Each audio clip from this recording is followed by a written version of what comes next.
Hey, Here we go. Here we go. Here we go. All right, cool.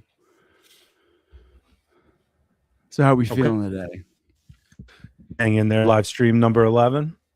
11. I'm in a particularly good mood today because just been very focused and like doing my work, being responsible, getting stuff done morning to night, early mornings, late nights. Mhm. And so I'm feeling like refreshed, like the weight of the world off my shoulders and the happiness that I've been looking for. The sun is shining again a little bit. Like literally as of like 20 minutes ago, I just like banged out, like approaching, knowing that we were going to do this today. I got a lot. I'm just like, oh, I'm to that feeling. Some of the stuff has been hanging over my head for months and months. So, uh, with more work and less YouTube, I'm looking forward to watching some videos with you today. And, I don't know if there's anything out there that's worth discussing or taking a look at, but I guess we'll find out. I'm really looking forward to this because I was thinking I'm trying to think of like a proper term to what we would call ourselves, like reformed conspiracy theorists or The Liberty Men. deconstructed conspiracy theorists. Yeah, the Liberty Men. I was telling Gina the other day. Mike Cannon, Liberty Men. Gina the other day, for those that don't get that reference, that's what Dave Weiss and I called ourselves on Deep Inside the Rabbit Hole before it all fell apart. But I was talking to Gina the other day, and the things that she was really talking. She was talking about how it was after the shootings in Minnesota, and how she was feeling how upset the world was getting about it, right? And how people were waking up, and how movements were going, and things like that, right? And I wasn't poo-pooing it with my response. What I was saying was, I felt like it was coming from a wisdom and from someone who in my 20s went all in on things like this to try to make them happen, and was like, I will sacrifice everything for the cause, whatever it takes, open heart army, like whatever it takes. Mhm. And, I saw what happened. Some could say very little. And some could also say that, right, like the people that I gathered from that time are doing profound work, and we're still very good friends, and we're still doing this work, but in different ways. And I was just sharing. I was like, look, I'm in, meaning like if start charging for the revolution or whatever that looks like, reform on a kind of level, I'm in. I'll be with you 100%. 100%. Yeah. But, I'm not so optimistic, like this has happened throughout history a million times, and revolutions are bloody, and it's like all that, right? And then I thought about, then I was like, we were talking about Dave Weiss's name did come up, and talking about how I was like, no, I was like, he would also, because she was like, he's a Trumper. I was like, yeah, but he's a Trumper for a different reason. So like he would be running with us, except he would be running towards like lizard beings and revealing the nose. He'd still be running with us. You know what I mean? Like he'd be just an entirely different, as if he's wearing VR goggles. Like it's just an entirely different world that he's running towards. But they'll still be with us. I don't know if that landed funny for anybody else, but for me, I was cracking up just imagining that, because side by side, what's that movie where you take like a lot of conspiracy theorists talk about that movie where you put the glasses on and suddenly the billboards reveal themselves. Ready Player One? Is it Ready Player One? No. Ready Player. That's like more mainstream. This is actually from like the 80s or the 90s. It's where guys put on their glasses and no, it's not that mainstream. Blade Runner? No. Those are all really well-known movies. This is a conspiracy movie, right? This is like 1984 or something. Where like, like augmented reality. It's where it's like comply and yes, I know what you're talking about. Yeah, you know what I'm talking about, right? Yeah, whatever that movie, it's like open your eyes. Yes, that one. But the idea is, they put the glasses on, and then you can see who's really ruling the world and what they're really made of, and so on. And so I was cracking up, like really, like thinking, like, they would be running together to have like the same cause, but like what he sees is just so radically different than what I see. Yeah, I was just chuckling myself. Because it's like that's the thing I've been thinking about with this week, I don't know. It's weird because it's like I'm not surprised by any of this, right? It's like, yeah, I've been talking about this and reading about this for years, and now that there's the proof, I guess, so far, at least it's just email I believe it's proof. And watching the responses to it, and there's just so many feelings coming up, just like reflecting back on that time, and feeling very vindicated in some ways, but also very frustrated in other ways, and how people aren't getting it still. And I wanted to just talk with you about the nuances of like conspiracies and how this works, and how, it's a very difficult thing to process and work through if you don't have the grounding to see it in its greater picture.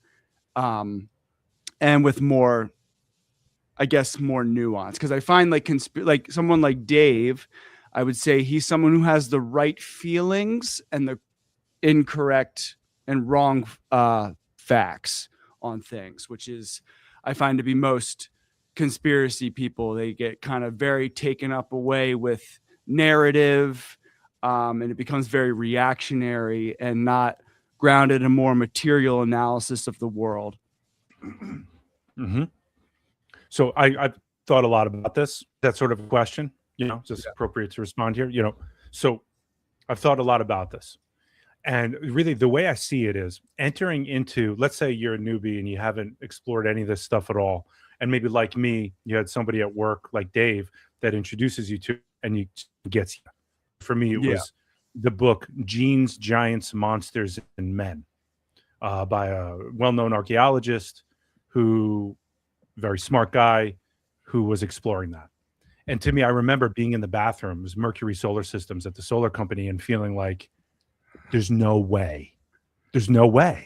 Like reading this book, like feverishly, like not doing my work at all, like totally pulled into it. Like, if this is true, I quit my job and I'm doing other things now. Like that, like these realities do not go together. Major creates such a major, like, it's kind of, it reminds, you ever watch Severance?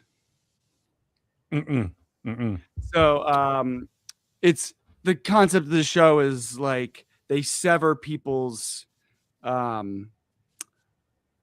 personality so that when they go to work and their outside world is completely different, so they're not connected, and then over time they start to I have the visualization of, not specifically exactly as it works in the show, but when sometimes they're like sitting at outside of work and they snap into their inner world, their innie. It just reminds me, like, when that type of information comes in, the reality that you're in, you start to like twitch out of it. You're like, no, these can't, these are two totally different. And it creates that friction where like you have to make a decision at some point. Like, if I'm going to continue to, dive into this, it's like you can't just function on the normal or your typical daily routine. Like, it creates a, oh my God, like, and so you're explaining that as this, like, if I do this, I have to leave my job. Like, that's right. Because the realities at first, and this is what we're talking about is integration and conflict resolution, actually, right? The conflict that's created by receiving too much light, too much information, doesn't know how to assimilate and integrate itself into your world, right? So, a shattering on some level occurs, whether it's a little baby shattering or a big one. Mine was a big one, right? And it was like, nothing is the same, and I have to move in a different direction, right? And so here's what I say about it. So this happens, right? We're preparing to teach a 4-year program where we transmit incredible amount of light and power and information, right? To me, that's kind of like all the same thing. And we always have people that drop out of the course, and the reason is they can't tolerate it. right? So the friction that's created by what we transmit is too much for them to hang in there. And it'll look like either an excuse or I'm not into this, I thought I was, or I found something better, right? Whatever the reason is, it's all valid, it's fine, but it's a response to not being able to tolerate that much light and information that's coming in on the deepest level.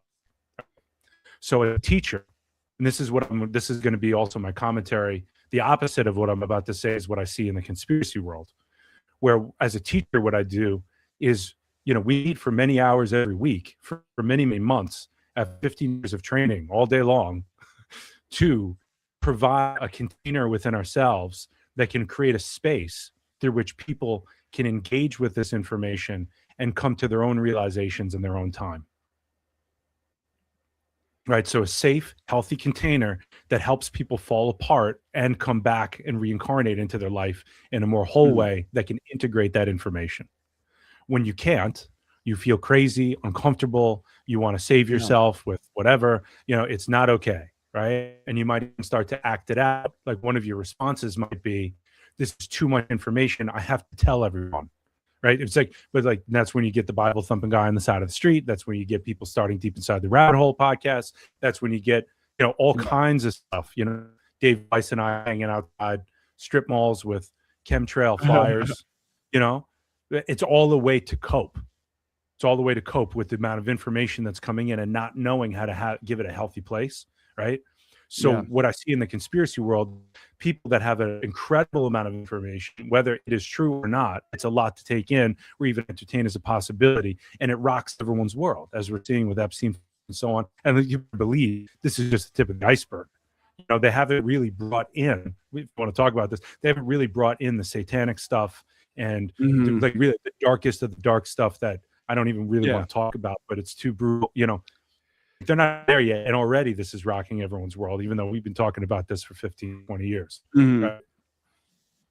So in the conspiracy world, what they do is they wake people up and shatter them and then leave them there. Leave them there. Yeah. Leave them there. Leave them there. Right.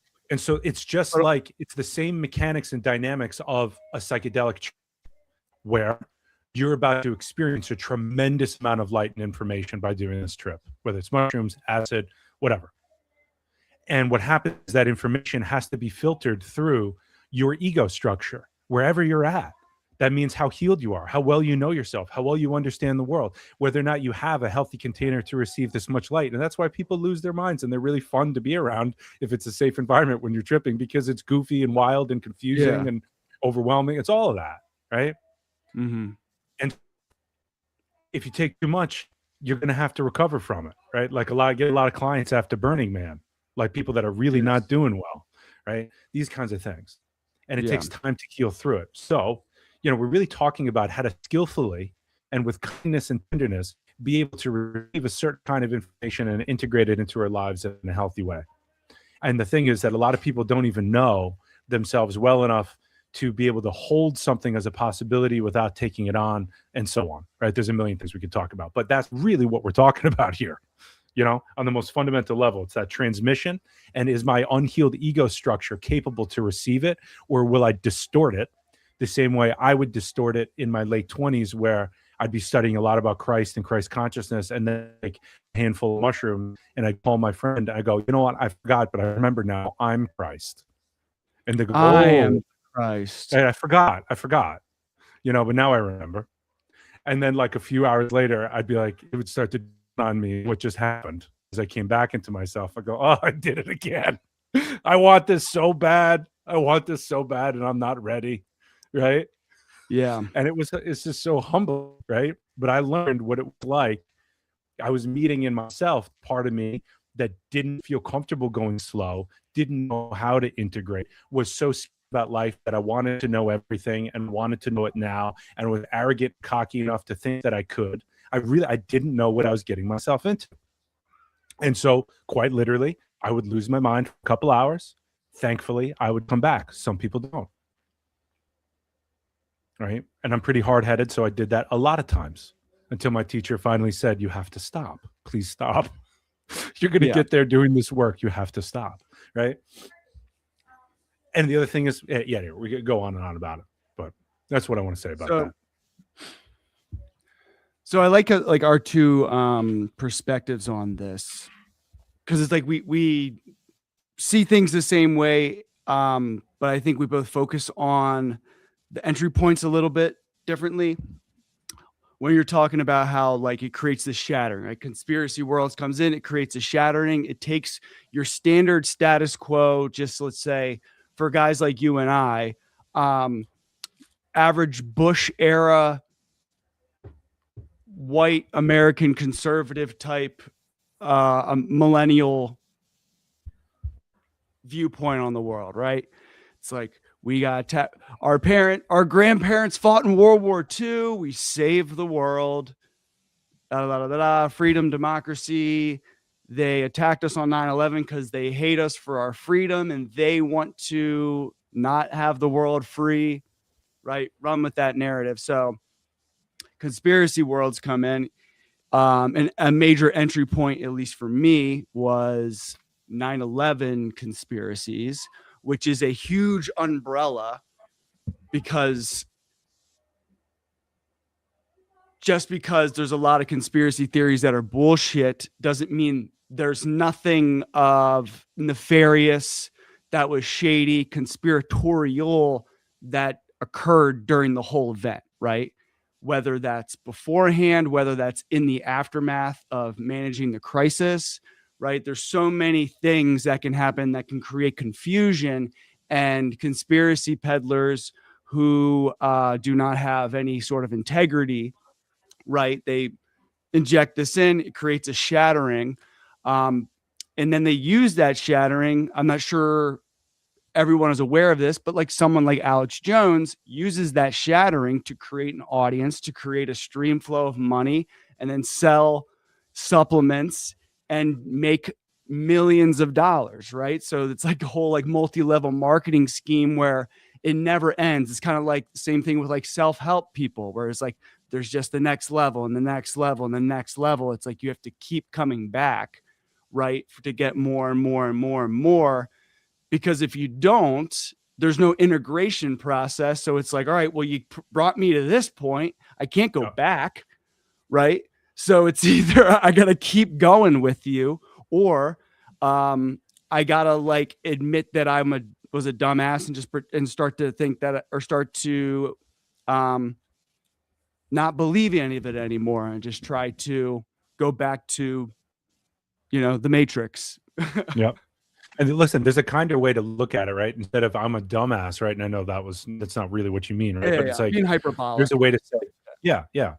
Right? And it's like there's a way to look at it where it's like, I fell for something, or really what's going on is part of what our ego's job is to keep us safe and happy. And what it does, and there's nothing we can do about it, is it makes stories, narratives out of pieces of information that we get, right? Mm-hmm.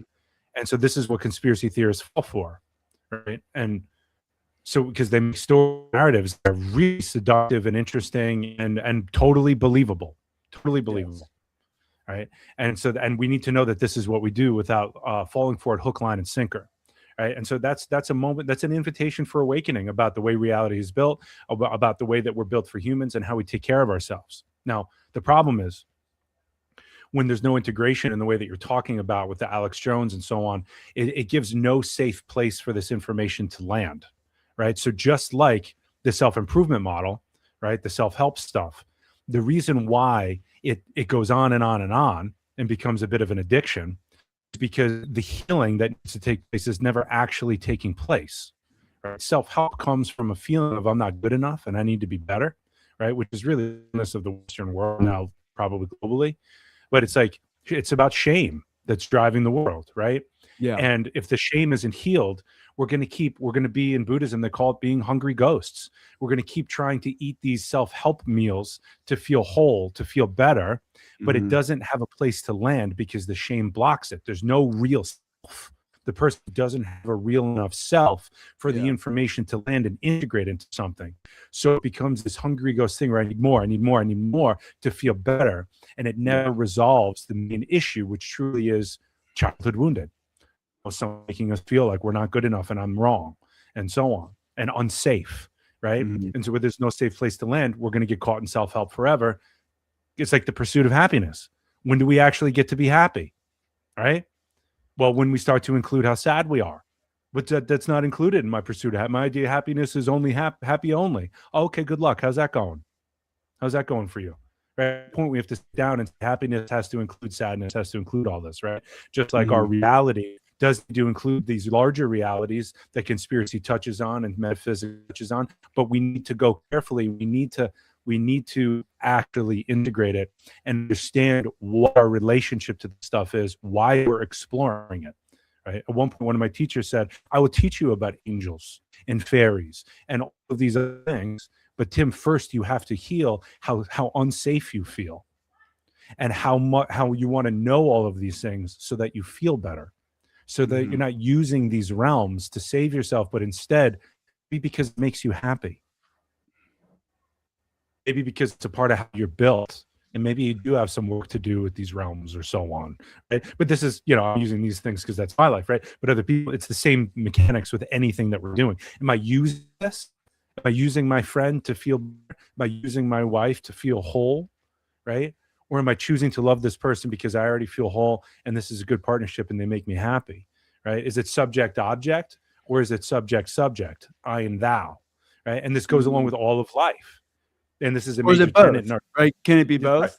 Right. It's can be both. Yeah, it's like, yeah, this person does make me feel whole, and I'm also not just using them to feel whole. Right. It's about how awake am I to these pieces and how do I hold them so that I don't merge with them or fall into some trance state of using the outside to feel better on the inside. And that's what people get pulled into with self-help and conspiracy and anything that is used from the outside to make us better. But that doesn't mean that we can't do that where we're coming from. Yeah.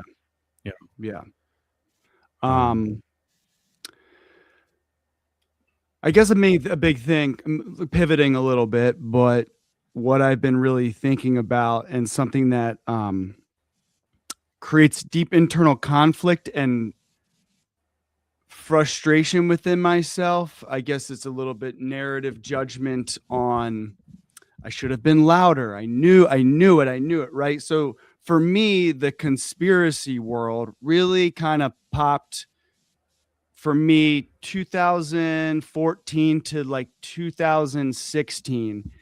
It was really when the conspiracy culture kind of started to get behind Trump in a really genuine way.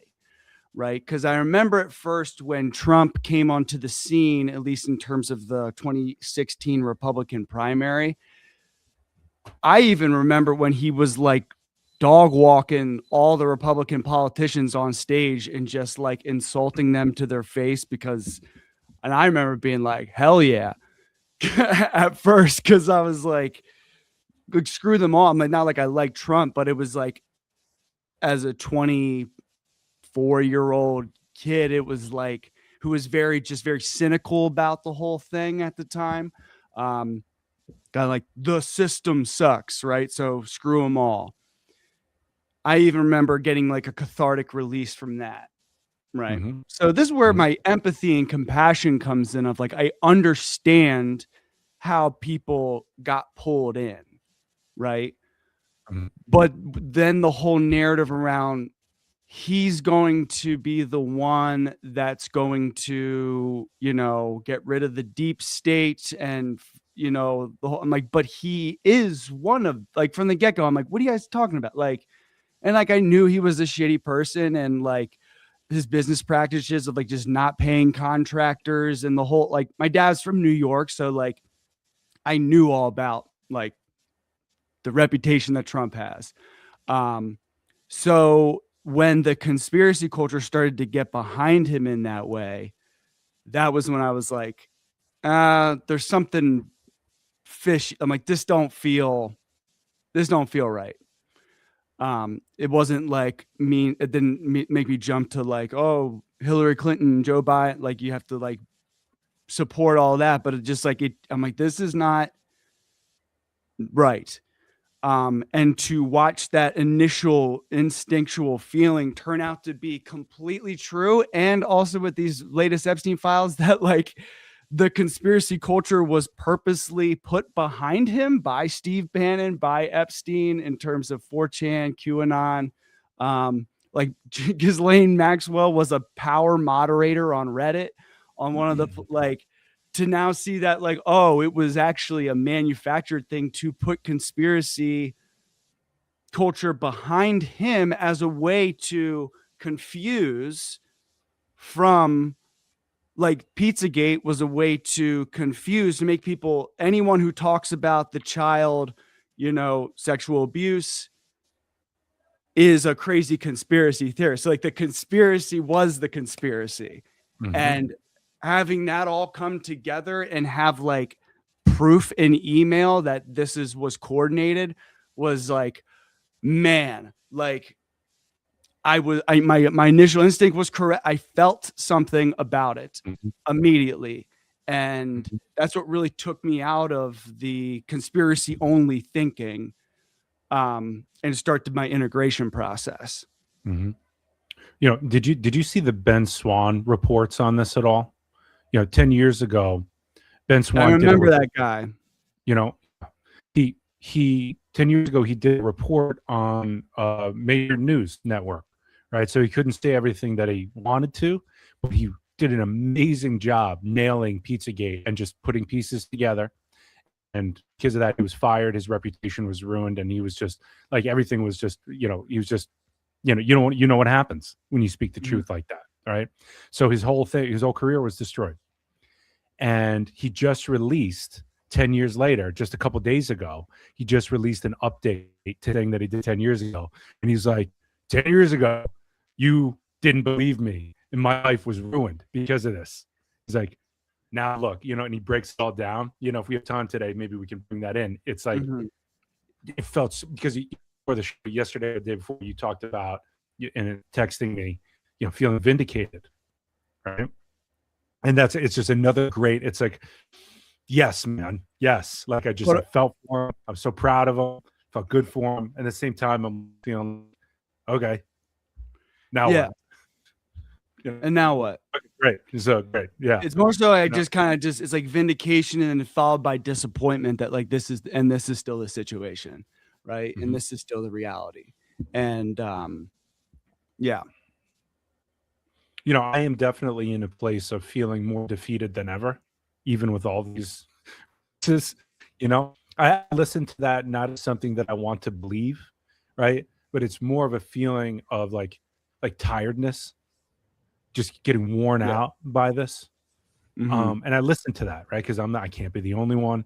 I listen to that, right? Like, all right, so like there's got to be like a lot of us feeling this way, worn out, tired. What do we do? What's the point? Should I just the cabin in the woods? Should I just stop doing my healing work and just have a good time? Because what's the fucking difference? You know what I mean? And then I start to remember, all right, I look at the big view and I'm like, in the big view, the grand scheme of things, it probably doesn't matter what I do. And that's only the big view. Then the small view, right? The part of me that sees people suffering and wants to help, sees opportunities that I can help with, whatever, like how I can contribute to the world in some way, that makes me feel better, right? So holding both those views of like, it really doesn't matter in the grand scheme of things, and yet for me, it matters so much. But it doesn't matter. What I mean is, like, if you have that model incarnation, we have a million lifetimes, like we got plenty of time to work through this. And then on the other hand, like, no, I got this one small life. I have a daughter, I have friends, I have community. I love human beings, right? It's like, how do I remember this? And the truth is, I do feel quite exhausted by the whole thing. And so, actually, what do you think of that? Right? Like, are you feeling that way? Or are you inspired by all of this? Are you reinvigorated? Like, where are you at right now? The areas that give me, I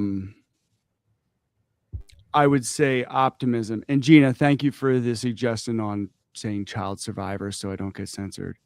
The areas that get me encouraged is like seeing like the amount of people that like are willing to put their bodies on the line, and like physically, like people in Minnesota, just like when it comes to like the material, like causing disruption,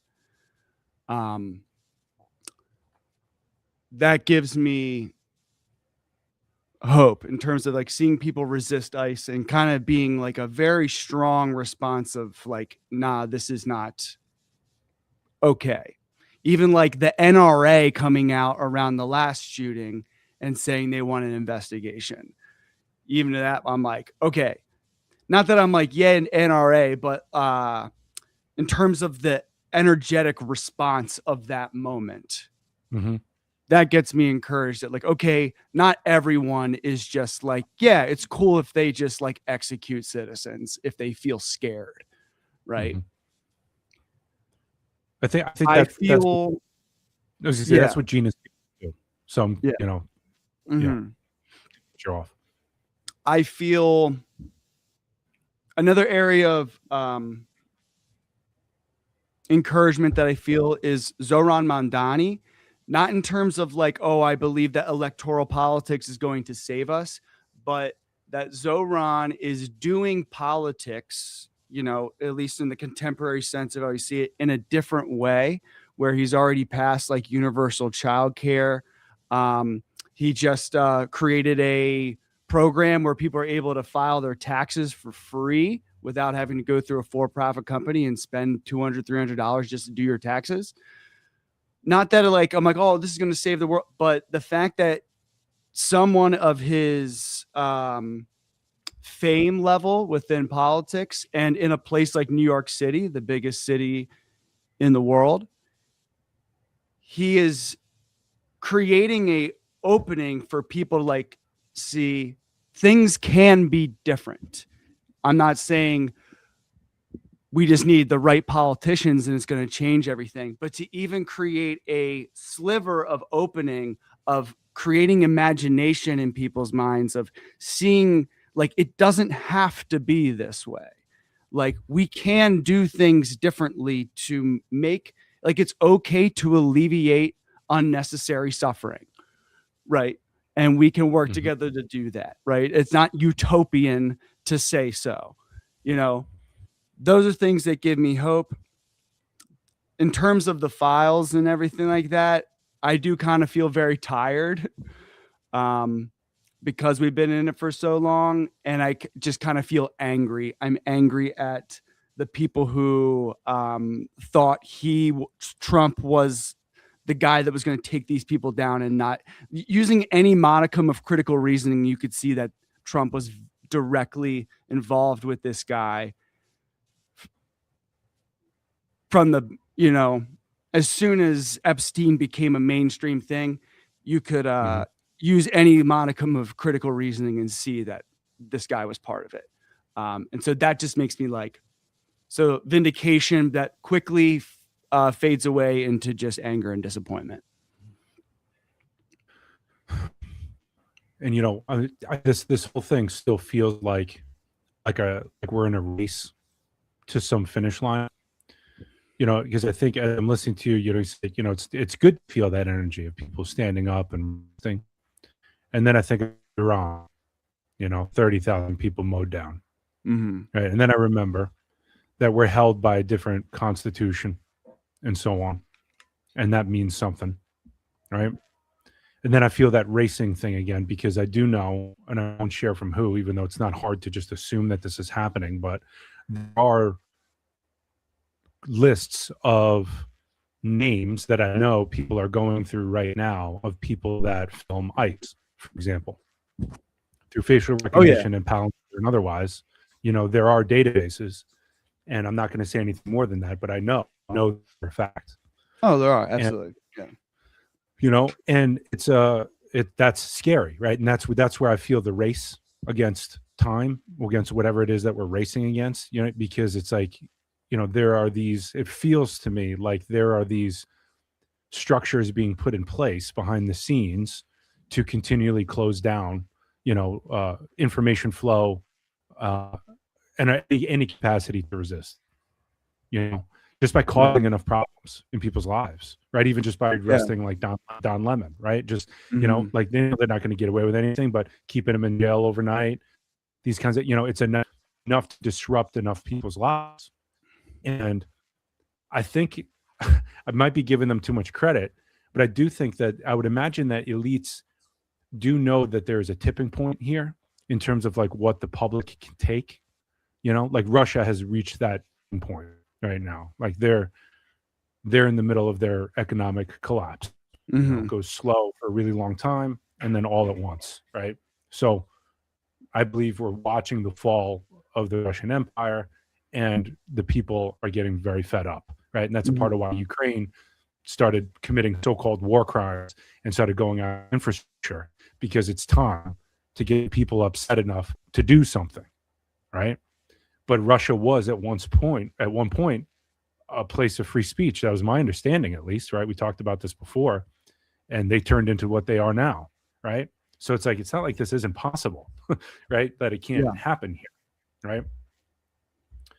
And so what I'm thinking about is there's this, anyway, this urgent, you know, when I feel exhausted and tired and defeated, I remember that urgency. And I remember, okay, there's something like, I can't just be bummed out only. I have to listen to that urgency as well, right? And I have to somehow be a part of this, you know, and I don't even want to name what this is, right? But like whatever this is that we're talking about here. Yeah. So I think that all, you know, I think that's all I want to say. That you want to watch some videos, get into some stuff today. We can get into some. Yeah. I also want to get into, remind me later, I want to speak on the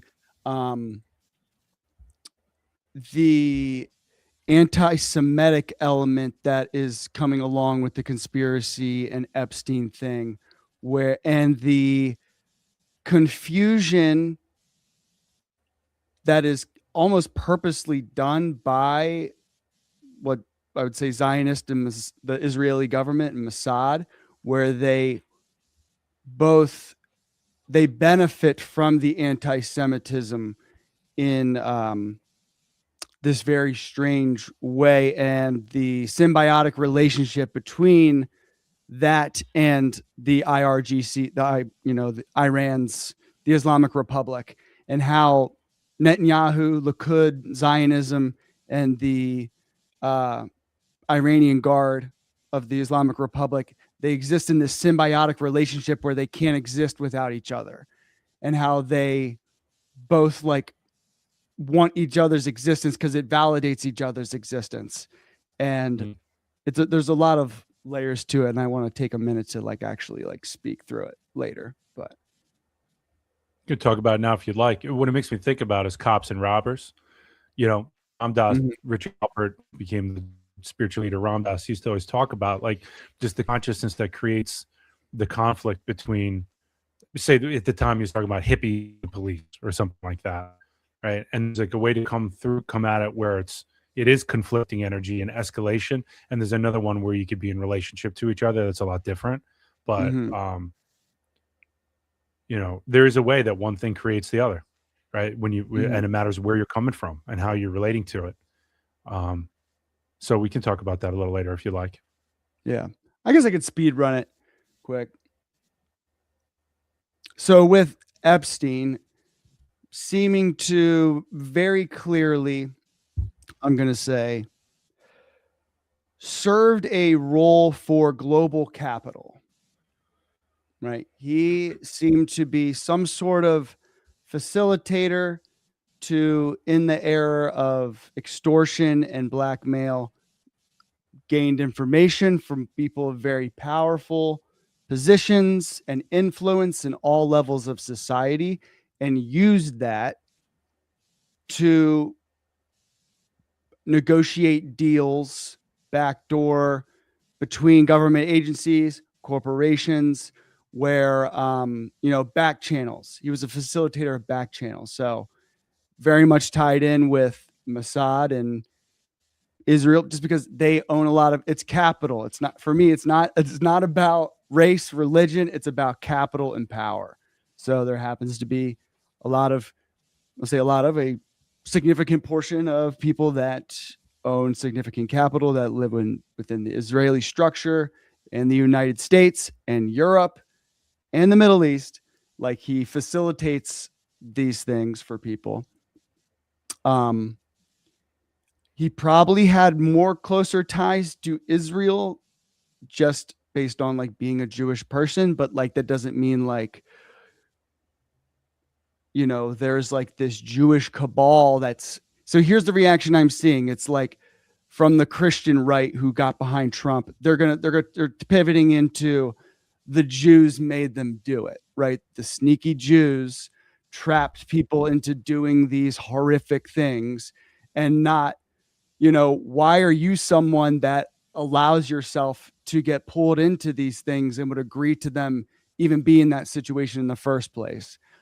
Which is also why I'm seeing a lot of people immediately jumping to like the satanic stuff as a way of bypassing their responsibility of, no, this is actually a very human thing that these people did.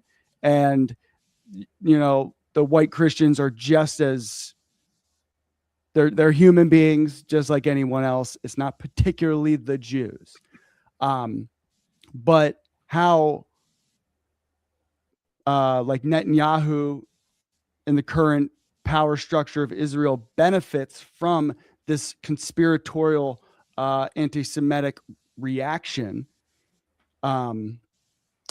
is that they want all Jews to return to Israel. And when Jewish people don't feel safe in other parts of the world, the only place they feel safe is Israel. They come to Israel because it's part of the, you know, revelation of, you know, once Jews return to Israel, then the whatever their version of the rapture is going to happen. And at the same time, the evangelical Christians believe the same thing, in that, oh, we can get the Jews out of here, leave because we don't want you here, because we're a Christian nation. And then once you're all there, the rapture happens, you guys all go, you guys will die, and then we get ascended to heaven. And then at the same time, the Iranian government exists in like, we need to be this militant Islamic revolutionary theocratic government, because if we're not here to resist Zionism in Israel, they're going to take over the entirety of the Middle East, right? And so they exist in this co-creative relationship, all these elements that continues to grease the wheels of this, you know, power structure that just keeps coming along. So I guess my fear is, if people don't see the deeper machinery of how this is functioning, you know, all these people could go to jail, from Trump to everybody, But if we don't replace the machinery that's creating this in the first place, you're just going to have another situation like this somewhere down the line. So I don't know if I fully kept on track there. There's a lot, but no, you did. No, it was very well said, and it's true. And this is, you know, the only way I could see something changing is self-transformation, like truly. Yeah. Because of that locked inness, you know. But no, what you said sounds spot on. Yeah. Cool. So, What did you have any videos that piqued your interest? It depends on what topic you want to talk about, right? I got everything from I've wanted to just to show a different angle of things. I've wanted to bring in this guy who used to interrogate suspects for, I don't know if it was Homeland Security or the CIA, right? But he's an expert in body language analysis and so on. And he's got really interesting takes on just the stuff that's going on, right? Just like from his government and so on. So there was that guy I wanted to bring at some point. I wanted to look at Ben Swann's Pizzagate video, the current one, which touches on the last one, if you were interested in that. there's a guy I want to introduce you to. He runs a channel called Combat Veteran News, and he used to be an investigator for Department of Homeland Security. So he really understands how all this works, and he pisses a lot of people off. He seems very trustworthy, especially because he takes down, not in a bad way, but like you just tell, like, this is a guy that he seems very honest and smart and gives an inside look on some things. Yeah. Wanted to look at Voidzilla's Epstein files. So some of the stuff that he talked about, if we want to look at that information, if you can stomach it. I've seen it a few times already. And then also Too Lazy to Try put out some stuff on Rogan. That is just such a fucking bummer. Dude, he has man. He like immediately brought on like one of Musk's fucking guys and like was like, yeah, are they really like, everyone keeps calling them kids, but like they're I'm like, bro, what are you doing? This is what the are you alpha doing? male. This is the alpha male that like couldn't open a pickle jar. That guy. You know, Gina's like, what about a nice Ram Dass video? Oh yeah, he brought yeah.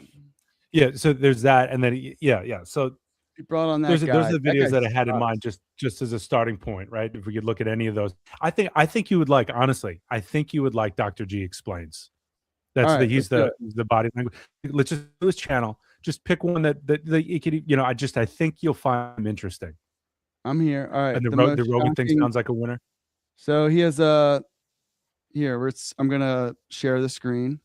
Yeah, let's take a look. All right, I'm happy. This is different. I haven't seen his channel in a while, so I haven't seen any of his reporting on this, and I just want to introduce you to him. And at the stage, here we go. So we can read Epstein's language. Was Ilhan Omar attacked on stage? Worse than years. I don't know. Which one do we want to do? Let's do one of the more recent ones. I've watched right where you're at right now. I've watched all of those, all the serial killer ones and stuff. Because really, at one point, I was so interested in this. I thought, I wonder if I could bring this into my healing practice. I wonder if that would even be helpful to start to really just to have more information, right? Not to dig or to invade, what somebody's not wanting to share with me, but from the attitude of kindness. What is this? What are we looking at? The one he did like a mock interview with Bannon Steve Bannon was like training him. No, man, it's any one of these new ones I haven't seen. If you're interested in it, just we don't even need to watch the whole thing. It's just subscribe if you want to get a sense of this guy. Yeah. All right, and then maybe we'll entertain Gina's request. Just like this. All right, let's go. Try one. What we're going to be analyzing today is a video that was recently released in the Epstein files. This is Steve Bannon interviewing Jeffrey Epstein. Before we actually start the analysis, I want to talk to you for a minute about the Epstein files and how I'm going to be approaching the Epstein files this month. If you've watched my channel before, you've probably seen that I've covered the Epstein files extensively. And this month, I am going to be covering them a lot more.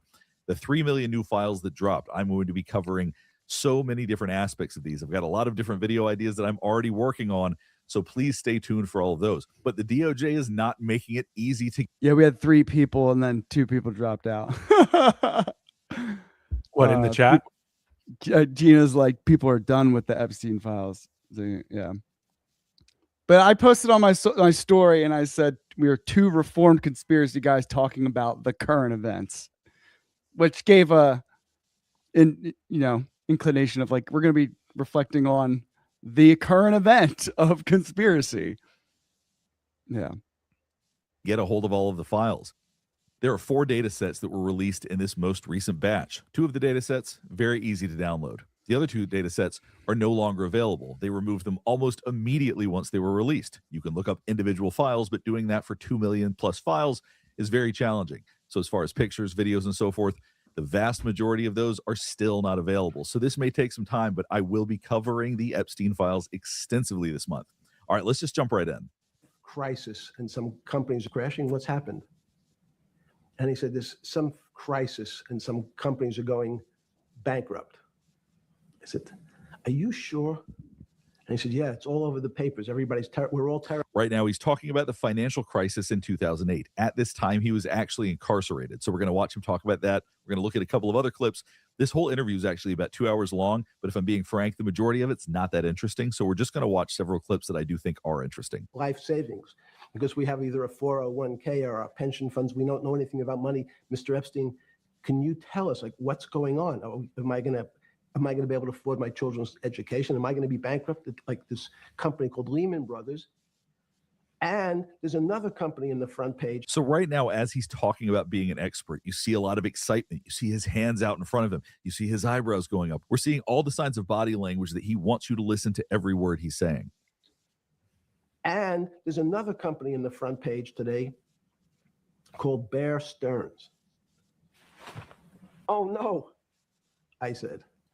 Now, for obvious reasons, it's kind of strange seeing him do this hand gesture, but he's someone that is very animated when he's excited about what he's talking about. He is someone that uses his body language a lot. He's very kinetic, which is important to know because when he is not kinetic, when he's not using his body language, that also tells us something. So keep that in mind. Front page today called Bear Stearns. Oh no, I said. Why? Now, watch his hands. You see the tips of his fingers right here. What he's doing right now is something we call steepling.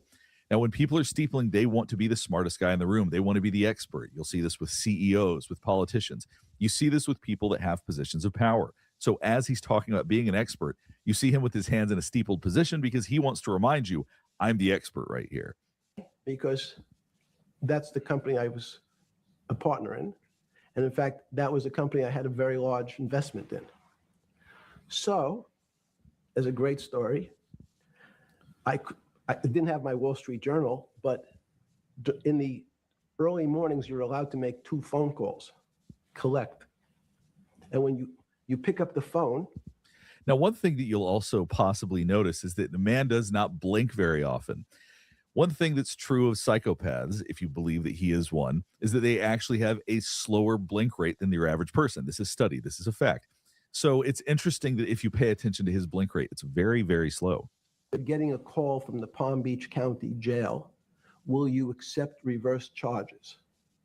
And the person either says yes, and the call goes through, or the person says no. The person I had called was Jimmy Kane, the president of Bear Stearns. And I said, tell me. See a little eyebrow flash right there. He's excited by this story. I'm not sure who the original audience was for this, but I think this kind of information is not that exciting for your average audience, unless this is a group of people that are very excited about finance.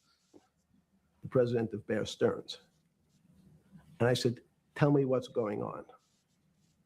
And so that my knowledge of the financial crisis happened with Jimmy, who was at the center of the storm, telling me about what Lehman had gone under, and they were trying to figure out a way, should they bail out Bear Stearns?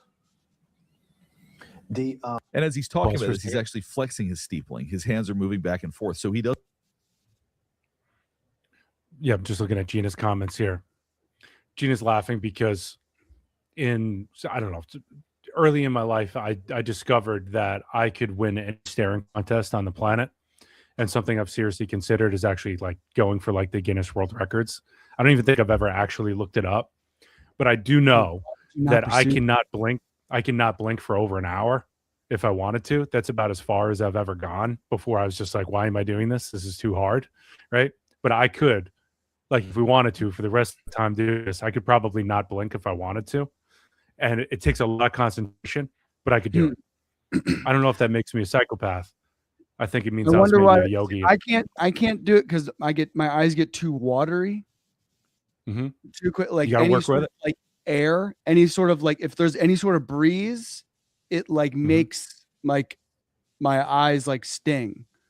And you got to hang in I there. wonder if it's because of blue eyes too. Because I know at least in Major League Baseball, professional baseball, there's a guy Josh Hamilton who is this really good player for a little bit, but he had blue eyes.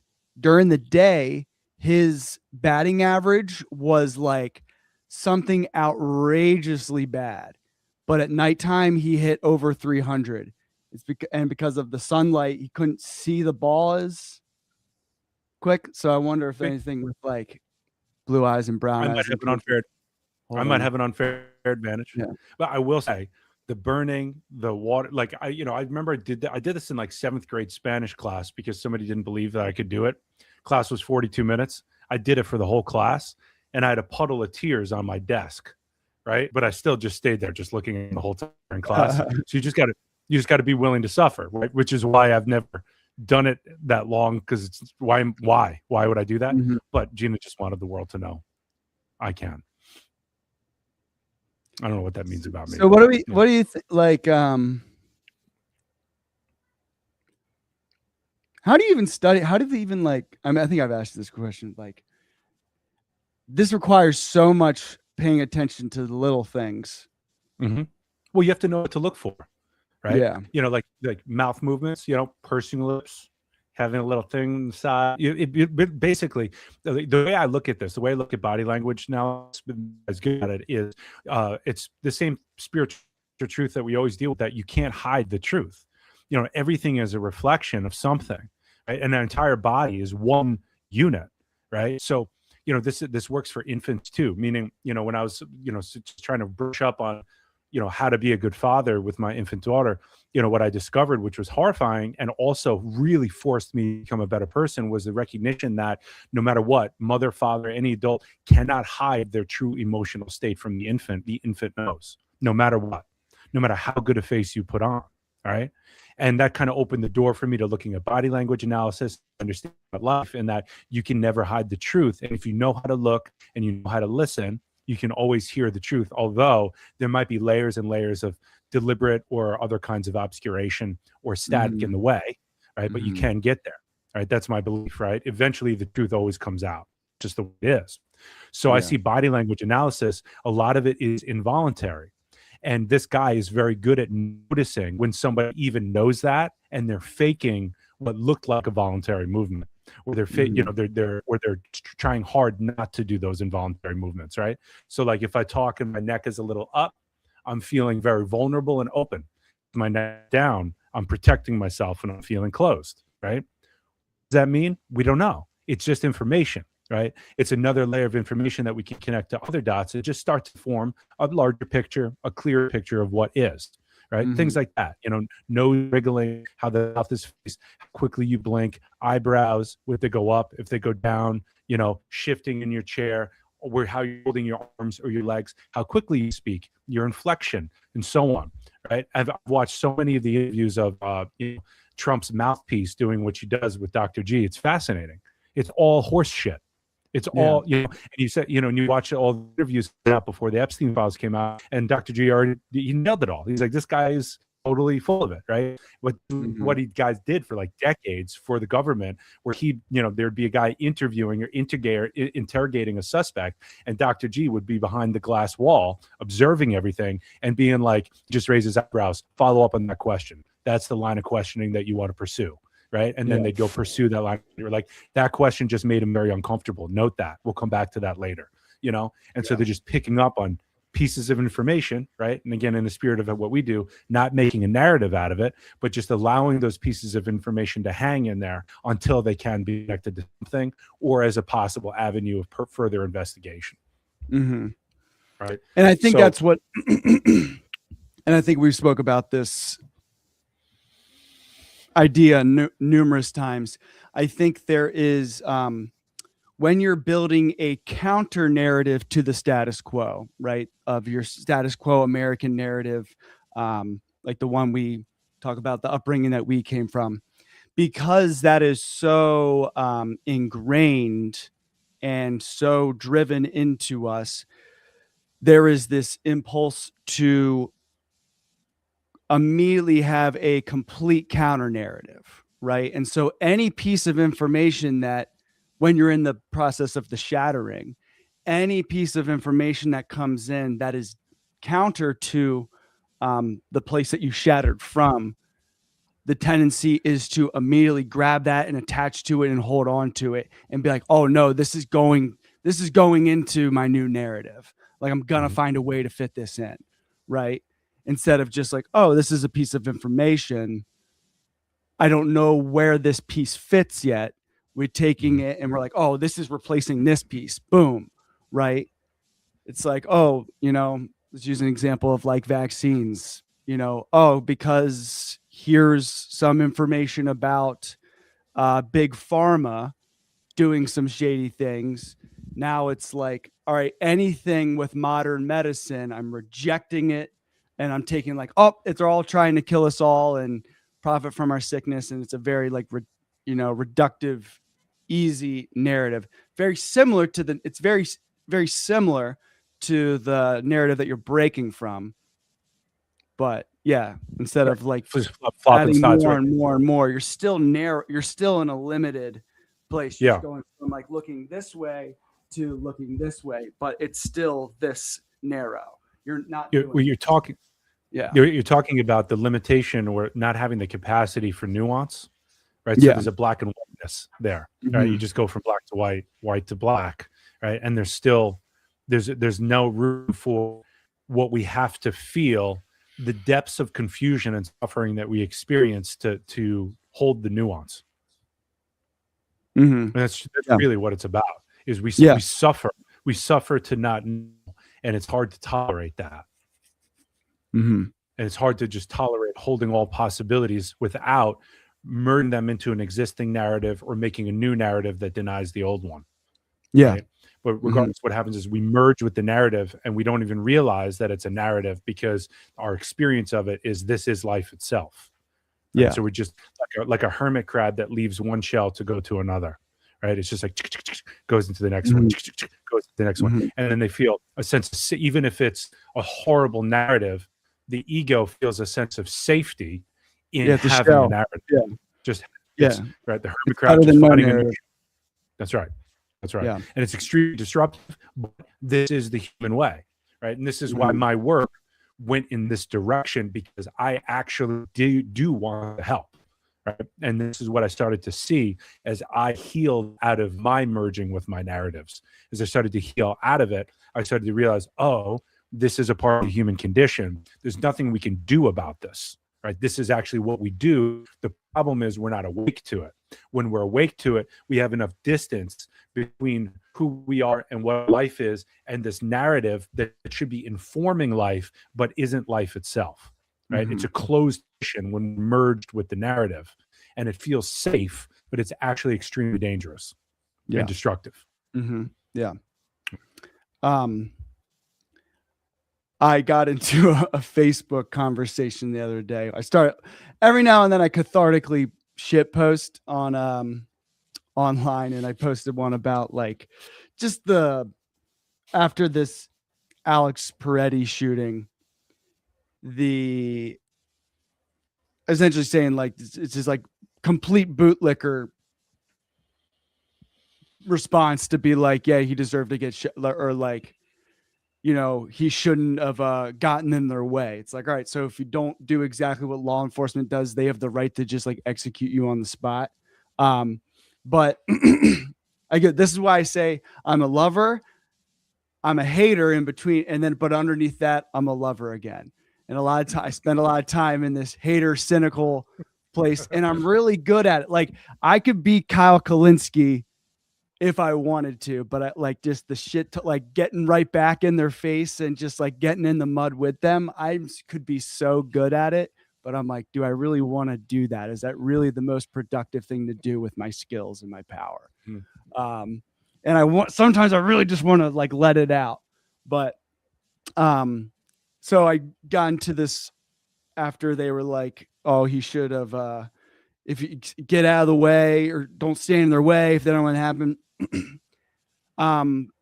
But he spoke about like they're getting illegals, But I want to explain the point about, the term illegal immigrant, illegal alien is dehumanizing. And someone was like, oh, you're talking about dehumanizing language, yet you call people bootlickers. And it's like, and I'm getting to my point, but my point about the term, illegal being dehumanizing, and I didn't mean in a way of like, oh, that's offensive to me or that's mean. I meant in a way it's like it strips humanity of a infinitely complex situation, so it flattens complexity. It reduces things into a hyper binary, this black and white, and not only about this situation, but it reinforces his entire worldview. Like it's literally state sanctioned propaganda to say the term illegal alien over and over and over again, because we associate illegal with criminal, even though being in the country illegally is just a misdemeanor. It's the same as jaywalking. Like it's a misdemeanor.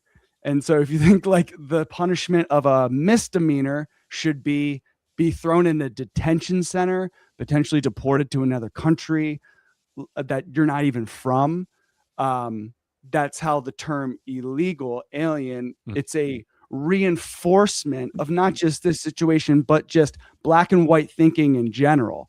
And so like that was my like what I was like trying to explain to them of like, I'm not saying it's dehumanizing in the sense of like I'm offended. Like that's why I'm not trying to language police you. I'm trying to let you know that you are reinforcing a whole psychological black and white consciousness into the world. It was really well said, man. Yeah. I totally agree. And what I'm thinking of is like, yeah, it takes a lot of energy to communicate, because you said dehumanizing and you knew what you meant and what it was made of, and everyone else hears what they hear. Right. Yeah. Which like there is the element of like, it also is like there is a moral part to it of like it being dehumanizing. And at first they brought up the point, I was like, there's a little difference between like political name calling of like someone calling somebody like a libtard or calling someone like maggot is a one that's going around. I was like, that can be dehumanizing in its own context, but those terms don't carry the weight of potential state violence behind them. Right. But like someone calling me a libtard, if they wanted to, that doesn't reduce me into a class or a legal class that then the state could use their power to completely destroy my life. Right. Yes. It might be mean. It might create some social tribalism, but it's like a totally different type of dehumanization. Mm-hmm. It can be hard for people to follow that, track that, and to catch that what at first seems to be like a blurred line. And then when you explain it this way, it's like couldn't be more clear. Yeah. Right. And it's like, it makes a big difference. It's a really incredibly important distinction. And yet, it's hard for people to hang in there. Yeah. You really get the point, and to like let that land. I do this work and I'm listening to it and I'm like, yeah. And at the same time, I watch myself kind of go back and forth a few times, like, how does this work? And then I'm like, oh, I heard the whole thing. Yeah, there it is. Right. But it's like,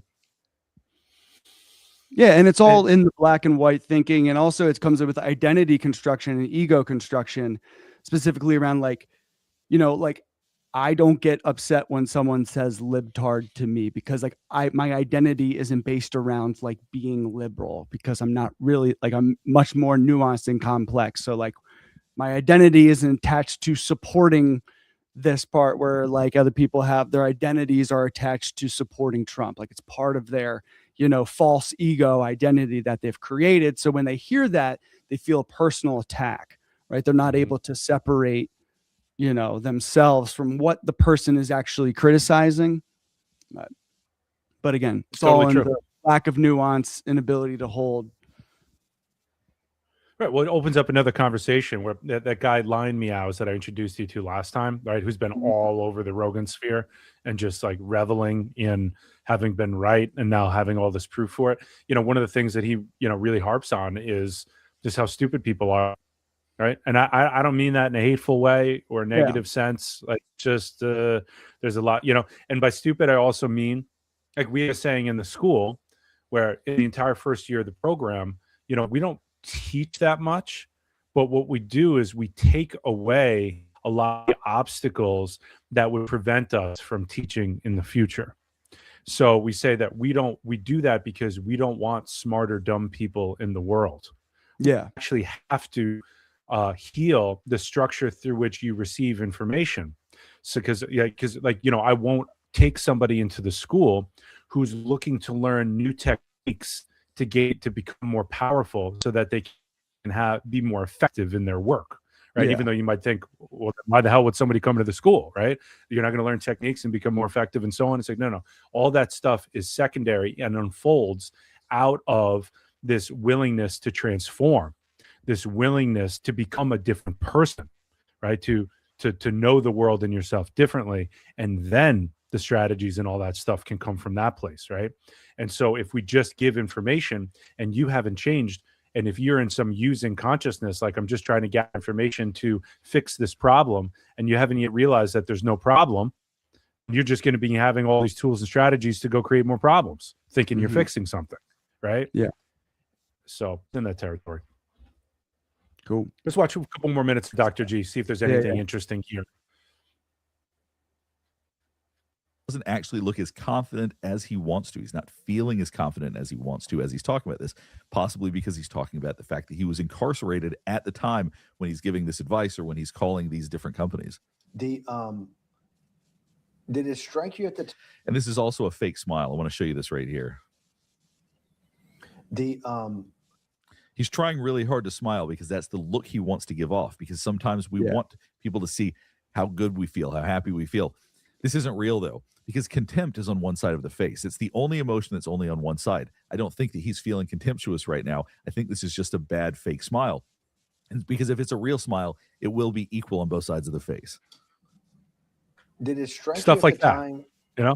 of It's interesting. Yeah. the mess you had made of your life to be in a situation that you're one of the greatest financial minds in the world, looked at by world leaders? And now, one thing you can also tell is that he is impulsive. He's really struggling to not respond immediately. So Steve Bannon is asking him a question, and he's trying not to interrupt, but he wants to respond. He doesn't want to listen. If you watch his mouth, you can see this. you're one of the greatest financial minds in the world. You can also hear him sighing because he doesn't like the question. It made of your life to be in a situation that you're one of the greatest financial minds in the world, looked at by world leaders and asked their, your thinking by the most prominent and important people in the world. And You see him squinting right here too. Really doesn't like being asked about this. and here you are in solitary confinement. You got to make a collect call to somebody. Did it strike you at the time how He's going through so many emotions right now, trying to show happiness. He bares his teeth a little bit because there's a little bit of anger in there. strike you at the time how all the threads of your life had come together and put you in a position, or you had put yourself in that position? No. So it never struck you when you had to make one collect call, one of You see how still he's being right now. When he wants you to pay attention to him, he moves around a lot. He wants this question to pass on by. He doesn't like this. put you in a position, or you had put yourself in that position? No. So it never struck you when you had to make Because Steve Bannon just said you'd put yourself in that position. People like Jeffrey Epstein don't ever want to acknowledge the role they played. They are victims in their own mind. So that it's not their fault that they're in that position. It's somebody else's fault.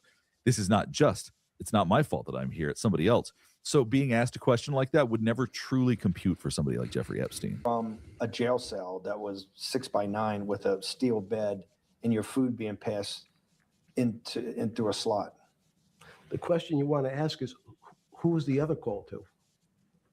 Okay, who was the other call to? See, this is what he wants to focus on. Listen to how important I am. I called somebody else important. This is what I want you to hear. Want to ask is, who was the other call to? Okay, who was the other call? Eyebrow raise. The other call was to my Pause friend for a second. JP Morgan. Yeah. See, for me, it's just starting to feel very interesting to me to get Yeah. a sense of this. I got a ton of pleasure out of hearing how uncomfortable he was, Yeah. for whatever that's worth. I just started noticing that like something inside my chest started, like my belly just started to like glow a little bit. I'm like, yeah, fuck you, Mm. And having this insight to me, I don't know, there's something about this that I find very insightful and very interesting. We don't need to go too much because I can't tolerate too much of watching this guy anymore. But I wanted you to get a sense of, like, just a flavor of how cool this is. You know? Yeah. Cool. Let's I get the, but yeah, like I've kind of like settled it. There's like, you can see the the information coming through a little bit more. Yeah. and how people try to control the information and dodge one thing and how they're reacting to this or that. It's Yeah. just another world that wasn't available to me before Dr. G Explained started a YouTube channel. Oh, Middle Nation dropped one. Yeah. This is probably ruthless. Just another Western degenerate. I didn't see the whole thing, but yes. He's gonna pop off on. Here, let's watch the first like 5 minutes just to see what he's. Okay, I'm in. Okay, so let's talk about this Epstein business. We were talking about it in the Middle Nation discussion group the other day on Telegram, the Telegram group. Because this information, this files and the emails and whatnot got released, and I've been going through them, not deeply, but I've been perusing it enough to realize that the picture that information gives you really is not matching the story that we've been getting. I mean, you should start with that. Think about how difficult it is for any of us now, to actually look objectively at Epstein outside the narrative that the media has been relentlessly pushing. Mainstream media plus all the things that are swirling around in social media. It's almost impossible. It's almost impossible for you to think about Jeffrey Epstein except through that narrative. The interpretation has already been implanted before the information. So now the information itself cannot even be processed without first being preemptively interpreted in your mind. This is the It's narrative like I always that we're remember talking about. Ahmed Deedat said, he was talking about the Bible, and he said about the Bible that if you read the Bible without theology, if you read just the Gospels, just the actual words on the page in that book, then there's no way that you're going to come out of that thinking that Jesus is the Son of God or that Jesus is God or what have you. If you just read the words in the Gospels without the theological preemptive interpretation already in your head, programming how you will read the words, how you will interpret the words. If you just read the words, then you're not going to come out of that with any notion of Trinity whatsoever. So with Epstein, they've already primed us with prefabricated interpretations. Epstein was a mastermind. He was this insidious blackmailing mover and shaker and whatnot. He was a Mossad agent. He was an MI5 agent. He was CIA, whatever. He was some sort of an intelligence asset. And he was a puppet master, on and on and on. And obviously he was a sadistic, satanic predator. He was a monster. His whole existence was just to corrupt and to spread evil. And then he would use that against people for political ends, to control policy and so forth. Puppet master. Okay, so we're given that interpretation before we're given the information. You understand? So now when we look at the information that has been released, all we do is either auto-interpret what we read, or else we only scour through the information, through the documents, just to confirm what we already think. Because I'll be honest with you, my initial reaction when the Epstein story first broke out, more or less I was the same as most people. I thought it's deranged, it's evil, it's disgusting, what have you. But frankly, I didn't really find it compelling enough to look into it. It didn't fascinate me. So when I started to hear all the theories about Epstein, the whole narrative about Epstein, I was like, okay, it sounds more or less plausible, I suppose. So maybe that's what was going on.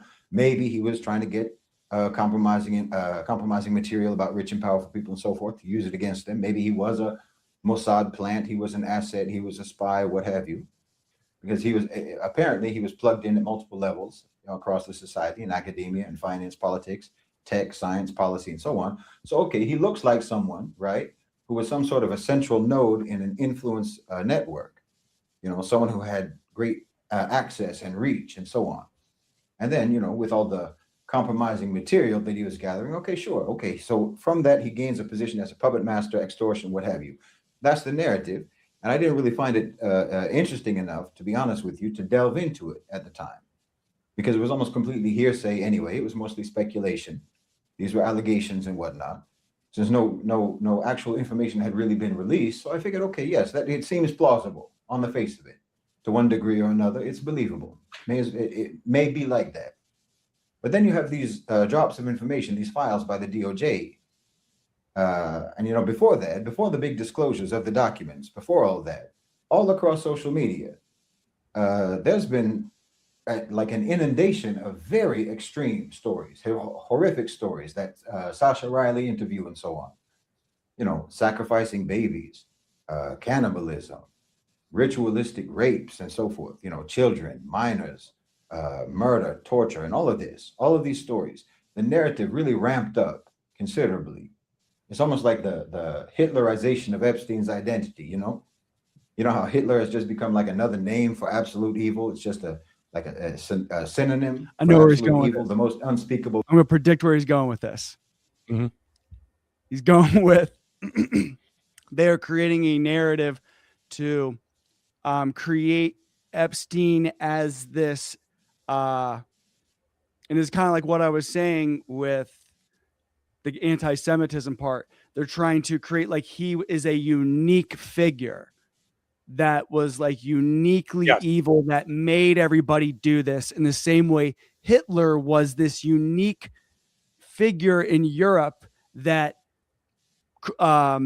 he was like an offshoot when like there was a particular quality to Hitler and what they were able to, what he quote unquote accomplished.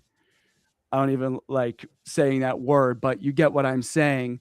That makes him unique. But in terms of the mechanics, it's just he was just the first person to do it internally to people within Europe, you know. And so he's gonna. I think is where he's going with this. I agree with you. Even if he doesn't go there, I agree with you. That like, why wouldn't they do that? Right? It's like, you know, when I was a little kid, I lied a lot.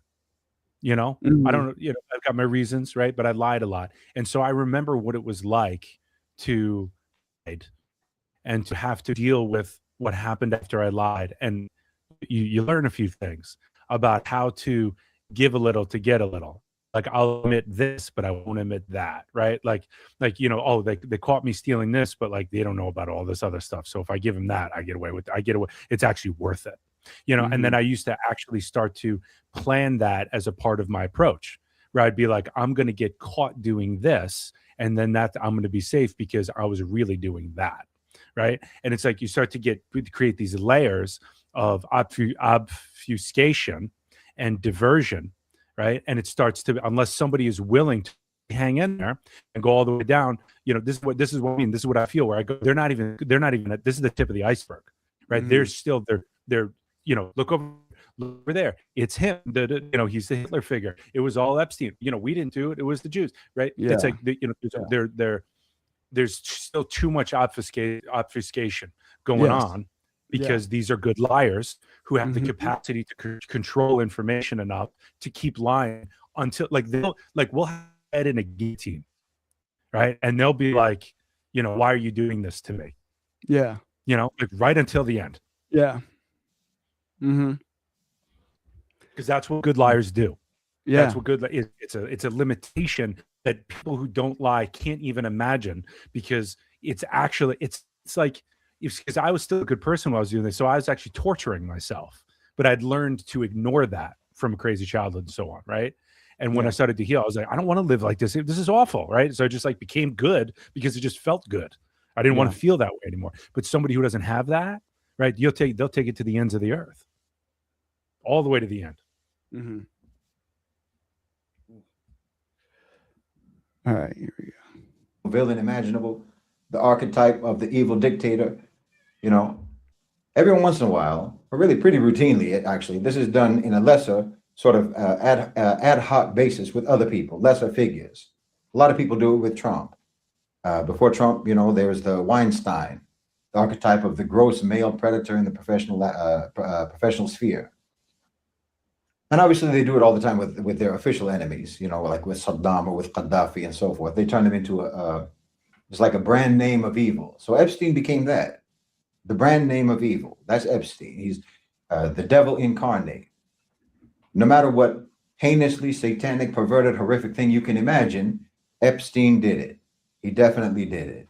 We've been heavily primed with that. And that narrative has been escalating and intensifying for a couple of years now, and very intensely just over the past several months. So then these files get released.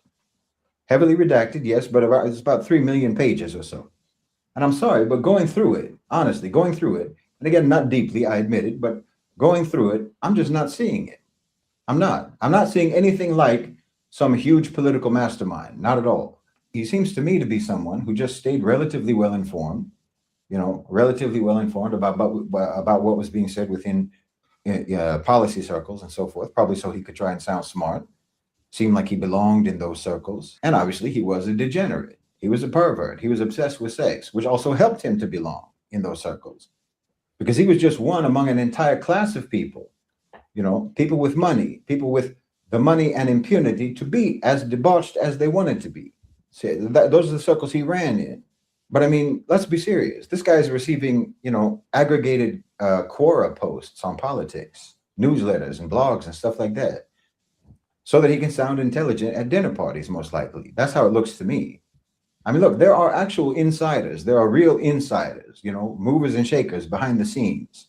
There really are people like that outside of the public eye, as I say, behind the scenes, the man who whispers in the ear of the king and what have you. Those people exist.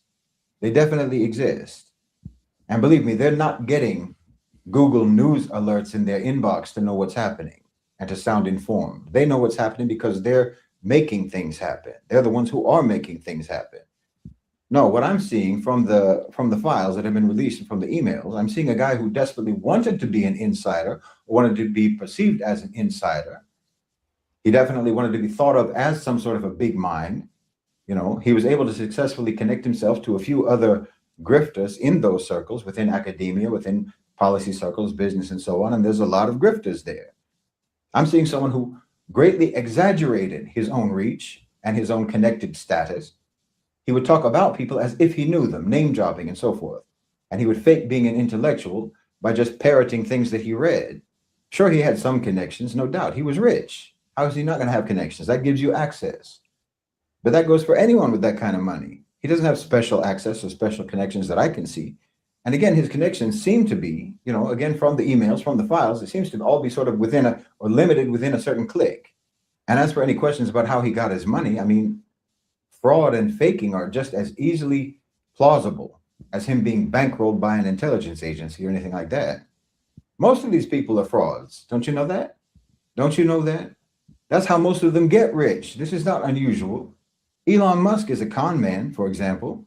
No one really asks how Elon Musk suddenly became the richest man in the world. By fakery, of course, obviously, by fakery. I mean, look at Larry Fink. Larry Fink is, just some middle-class, more or less mediocre guy who now controls the largest private sector power in the world, BlackRock. How? Well, through networking, through fraud, through conning, and through the ridiculous system of financialization. This kind of thing happens. In fact, this is what mostly happens. Yeah. You and I are not part of that world. So when we think about money, when we think about wealth, we think in terms of, actual money, our savings, the property that we may own, the deposits from our jobs into our banks. But money for these people is just numbers on a screen. Mhm. You understand? Numbers on a screen, lines of credit, shares, and so forth. Fake money. It's virtual money. I mean, the actual real assets of someone like an Elon Musk is going to only be in the hundreds of millions of dollars, most likely. I mean, we're talking about hard assets, the things that you and I would consider wealth. No, his riches is a combination of shareholdings and debt, numbers on a screen. And it's the same with Epstein. It's the same with Epstein and con men and hustlers and fraudsters. They do it all the time. That's what Epstein was, in my opinion, just a fraudster and a hustler, just another hustler, an imposter, a fake rich guy who was able to exist in the stratosphere of other rich people, the stratosphere of unaccountable debauchery, morally and intellectually stunted and living out an adolescent fantasy of what being rich and powerful is supposed to look like. Do you understand? I mean, even buying an island, like I was saying in our chat, even buying an island in the first place, that's a dumb thing to do. That's something that someone does who just won the lottery or who's a one-hit wonder, some singer or something. This is what someone does who has balloon money, inflated and empty money. And that's what most billionaires are in the West. These are not industrialists. They're not builders. They're not manufacturers. They're gaming the financialized system. No, I don't find anything particularly suspect about how Epstein got his money. That's how he got rich. That's how most of them get that rich. Fakery and deception, and by favors and whatnot, by connections. And yes, he was plugged into the Jewish community in New York, which no doubt facilitated a lot of opportunities for him. A lot of opportunities, a lot of connections. You know, just like how they say that you need money to make money and that money makes money. Well, connections make connections. It's exponential. And, you know, people like this, like an Epstein or like an Elon Musk, for example, because they have no real substance, they have no real developed character, and they got super rich through trickery, through fraud, and through gaming the system. So then they have to choose some field, some area, some pursuit that makes it look like they have some degree of depth, or they have some interests or what have you, besides just making money. So they pretend like they care about science, or they pretend that, like, you know, exploring space or technology, or make robots or rockets or whatever. Sometimes they'll go into like the entertainment industry or the media sector and so forth. So Epstein just happened to be that sort of virtual billionaire who had delusions of grandeur about being a political insider. Meanwhile, he basically only read blogs. He read blogs and articles and so forth, and he went to conferences. Yeah, what I love about this guy is how clearly he speaks about things, right? Like he's putting words right now. I'm so satisfied with watching this video because he's putting words to something that I felt was true, but I didn't know how to communicate it so clearly. You know, I'd get like, you know, it would come out as like, don't you fucking know? Like, look at these fucking guys. We're like this, you know, it's like obviously like they're all con. But just the way he puts it together, it's just so clear. I'm like, oh, right. Like that's the words for that I wanted, you know. That's the type of clarity that only Allah can provide. Islam. That's right, baby. It is, but it's inspiring, right? It's like, okay, like I see the path, that clarity, the moral clarity, but also just the clarity to just see it for what it is, the isness of it. Yeah. You know, and I appreciate that very, very much. Yeah. He'll say like, people message me all the time, be like, I agree with everything you say, except the stuff about Islam and religion. He's like, well, why do you think I separate that? Like, he sees it. He's like, I'm not using your epistemology through mine. Like, I speak with this clarity because of Islam. So he asked me, like, I'm like, I kind of want to read the Quran because he which I don't, because I do think like every now, like, he's correct in much of his analysis on the West. I do think he kind of bypasses some of the, you know, things that, you know, Muslim leaders have done. He kind of like excuses it sometimes. I don't say excuses it, but kind of frames it in like, well, it's like they kind of had to do that in order to survive from the West. So, but I don't know. I haven't heard him fully speak extensively. Because part of my insecurity my insecurity of like, damn, maybe what if Islam is the answer? Well, you know, they all got a piece, right? Yeah. I was given the Holy Quran when I was in Dubai, right? I have it on my bookshelf right now. It's beautiful, you know, and it's another gateway to God and another way to justify lots of behavior, you know. This is another way. Different forms of yoga. Let's do something light. Can we do lighter? that? Yeah. A little bit lighter. Yeah. You know? Yeah. Look, the too late to try on Rogan. I would do it, but I'm just I can't keep doing it. I've already watched it twice. You know, once on my own, and then once when Line Me Out was covered at me and another time. But you know what I took out of that one, if anyone wants to watch, Too Lazy to Try is a great commentator. He, you know, you do get to see the soullessness behind Rogan's eyes now. It's so obvious. And I actually believe that it's going to be revealed that he's in way deeper than we think. And I actually think that I'm starting to sit. Yeah. I think he really is like way deeper than we think. Cause I'm like, especially the last one we brought Elon's, you know, guy who's connected to Elon in some way. I'm like, why are you, what are you doing? Like, it just makes no sense. why he Doesn't look good. how do you like he looks like pathetic now. No, He looks like he's someone who used to be the guy who wasn't afraid to say things. He looks like he's afraid to say things now because is going to lose his connections through this network of billionaires that he's become friends with. You know, I got to write to Dr. G Explains and ask him to do some Rogan, just some Rogan, updated Rogan clips. You know, I want to do that. I don't know if if he'll ever receive my message, but I would love to see that because it's so obvious, the fear and all that. What we make of it is all speculation, but I don't think we're wrong. You know, it's still speculation. You know, I'd love to get a deep dive into that. Right. So something light. I want to save the Professor Dave Explains for like a whole day when we're not covering this heavy stuff. You know, we'll just be exploring maybe the dynamic between the conspiracy mind people, the Graham Hancocks of the world, fake archaeology, vaccinations, right? The whole anti-science thing, you know, just to explore the anti-science industrial network. Yeah. I saw a meme the other day where it's like a picture of Joe Rogan and it said, you know, like dentists, you know, agree. So, you know, and then it has Rogan saying that 10th dentist must be on something. We got to get him on. Yeah. Right? It's like that. It's that thinking, right? And so there's something I would love to explore that at some point, right? And that'll bring some lightness because this makes me sick and I can't do it. And any other light things that I was going to suggest, they're too far from what we've already been doing. So, pull up combat veteran news, right? It's not going to be super heavy. It's not going to be light either. But I want to give you, 2-3 minutes of this guy just so you can get a sense of who he is. Is that all right? Yeah. I think his name is Paul something, but combat veteran news. Pull it up. Let's just look through a few. I've watched them all, and I just want to give you a taste of them.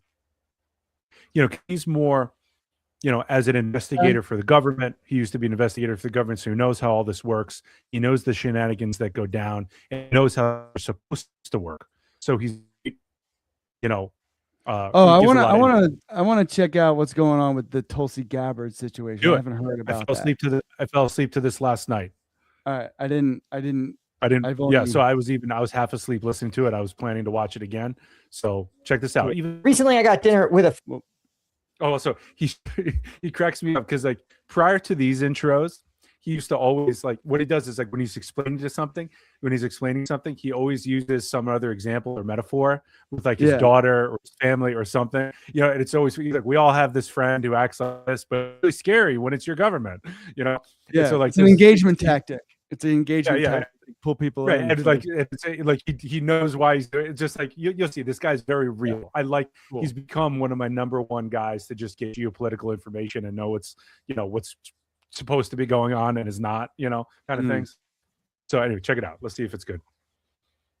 Recently, I got dinner with a friend who told me he was going through some stuff, but he didn't want to actually tell me what the stuff was. And you don't have to, but we all want to help out our friends and loved ones, but they kind of have to give us at least a hint as to what's going on. And it's, a little bit annoying when it's your friends, but it is really scary when the government itself admits that something is very wrong inside of the intelligence community. That's been the latest disturbing stories coming out of the office of the Director of National Intelligence, Tulsi Gabbard. Now, I want you to understand that Tulsi Gabbard, as the Director of National Intelligence, is one of the most central roles in the entire government, particularly because it was a post 9/11 created position, one that was meant to take all of the different intelligence agencies, the FBI, the CIA, the NSA, the DIA, Homeland Security itself, and merge all of that intelligence to see a single picture of the state of the world.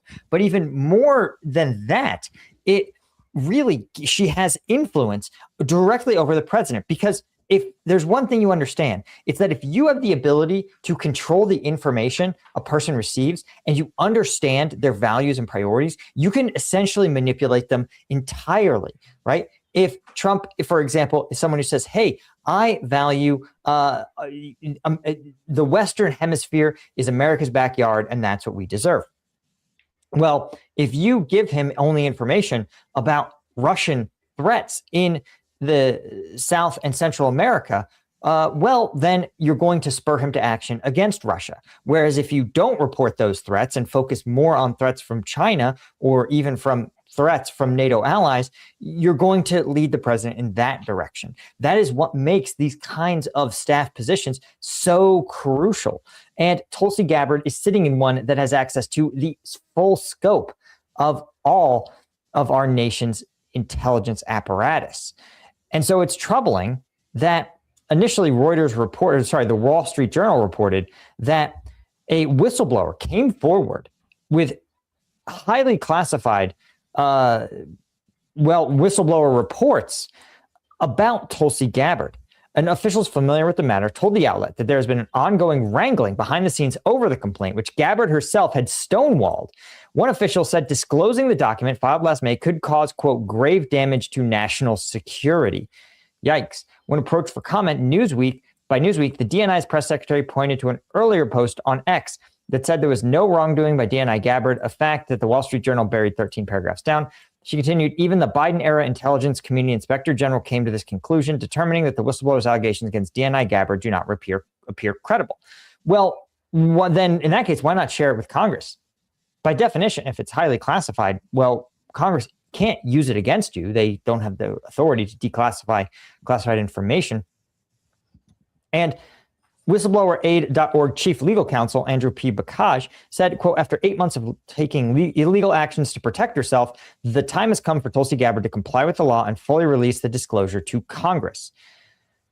So again, the official stance of the DNI is that this is a nothing burger. This is a fake report. This is some made up bullshit. And the whistleblower, through their lawyer, has said, no, you've stonewalled Congress from functioning as an oversight body. Well, we're going to get into the details and determine exactly what the DNI, what we can infer about this complaint. And there's actually a lot, and it doesn't look good for Tulsi Gabbard. But before we do that, I wanted to mention that obviously this channel is extremely willing to take controversial stances and report on stories that no one else is. You don't see that many military and national security YouTubers covering the Epstein files like I am, and it's because sponsors hate it. Lots of videos get demonetized. You can imagine talking about Epstein clients. Actually, I got more videos restricted talking about Epstein than I did talking and showing the actual murder of a protester by ICE agents. Let that one sink in. But that's okay. I keep speaking truth to power because you guys are my sponsors over on combatvetnews.com. This is my version of Patreon. Literally, Patreon kicked me off of their platform. Ooh, mystery.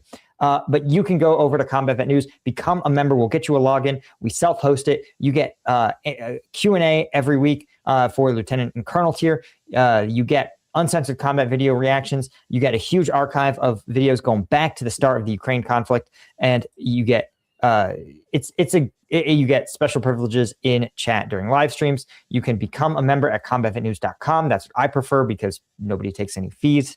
But if you want, you can just hit that big fat become a member button on YouTube and become a specialist tier and above, and we'll get you a login. Just check your messages and your emails. Thanks to all you guys that do support me. I really appreciate it. Okay. So I want to give a little context. Tulsi Gabbard is not just a typical Trump appointee who's underqualified, right? Instead, and she's actually, believe it or not like wholly unqualified. She was, I think, a Hawaii member of Congress.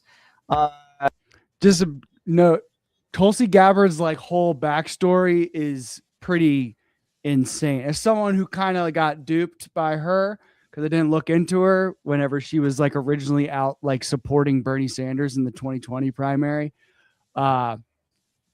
Cult family, super hyper religious cult, like tied with fascism in India, whatever who the fascist leader is there.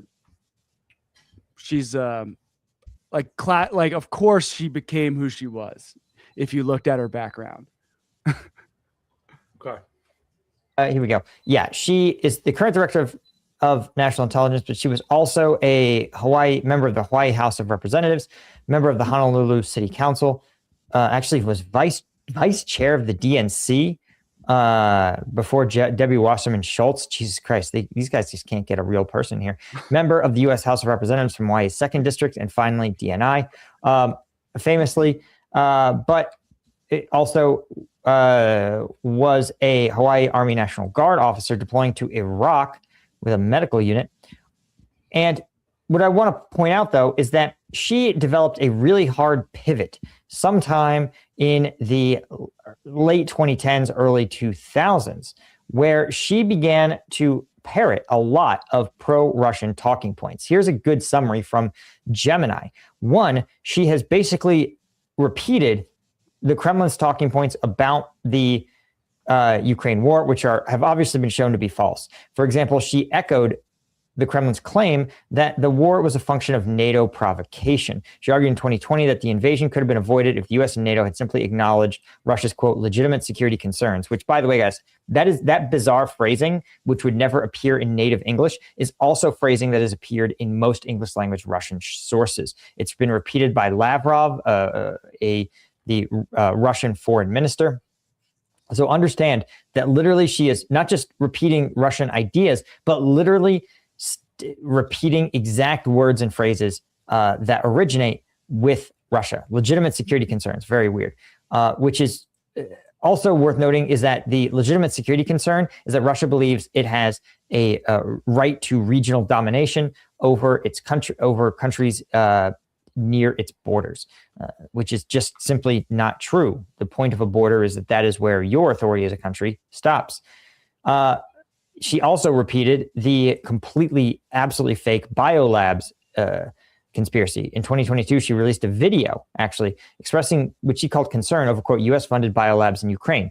The U.S. does support some biological research for public health initiatives in basically every developed country in the world. Gabbard's framing mirrored Russian disinformation about the invasion. And of course, since taking office, she has said that the U.S. intelligence community's assessment that Putin intends to invade more of Europe. She said that's incorrect. She has publicly accused the NATO and EU of, quote, fomenting hysteria to drag the U.S. into a direct war with Russia. She also is a key ally of Russian ally Bashar al-Assad. In 2017, while a member of the U.S. House of Representatives, she had a secret meeting with Assad, and it remains one of her most controversial actions, right? Going around Congress to meet with a Russian asset is pretty fucked up. She called it a fact-finding trip to Syria, but met with Assad twice. And at the time, she also drew a lot of flack because she also spoke with victims of the Assad regime's chemical weapons campaign, civilian victims. And when they told her that they had been bombed by Syrian warplanes, she asked, well, are you sure they were Syrian?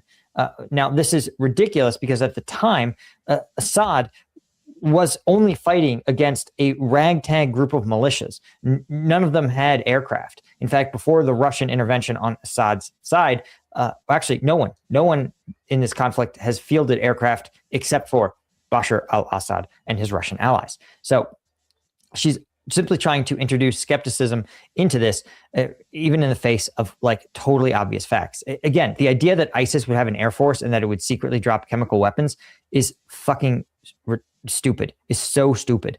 It is unbelievably stupid. Again, the only people who denied that Assad was conducting chemical weapons attacks were Syria, the Syrian government itself, and the Russian government. Also, Russian state media describes Gabbard as, quote, our girl, a Russian asset, or a friend. And of course, her Russian bot networks amplified her presidential campaign content in 2020. So I point all this out because this whistleblower campaign is incredibly credible to say that Gabbard may be compromised in some way, shape, or form. There's a lot of evidence for it. And she has maintained, again, that the Russian campaign in 2020. I think he's about to get into this right now in terms of like she put a plant in to cover her ass. Yeah.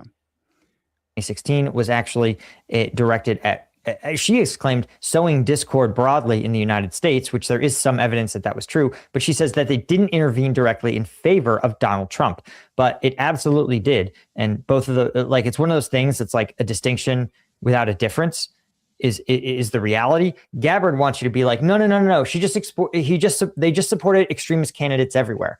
But Donald Trump was the only extremist candidate. Right? They didn't support Hillary Clinton in any way, shape, or form.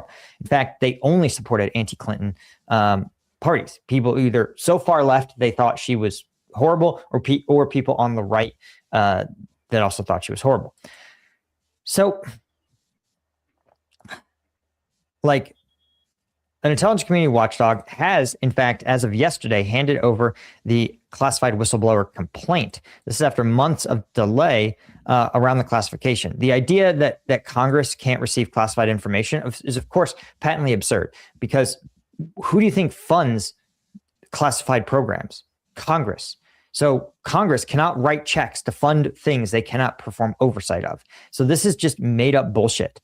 There is a Senate Intelligence Committee. There is a House Intelligence Committee who is absolutely certified to receive classified information, all classified information. Their staffers are cleared. This is not something that requires the White House doesn't get to decide what Congress can and can't hold oversight of.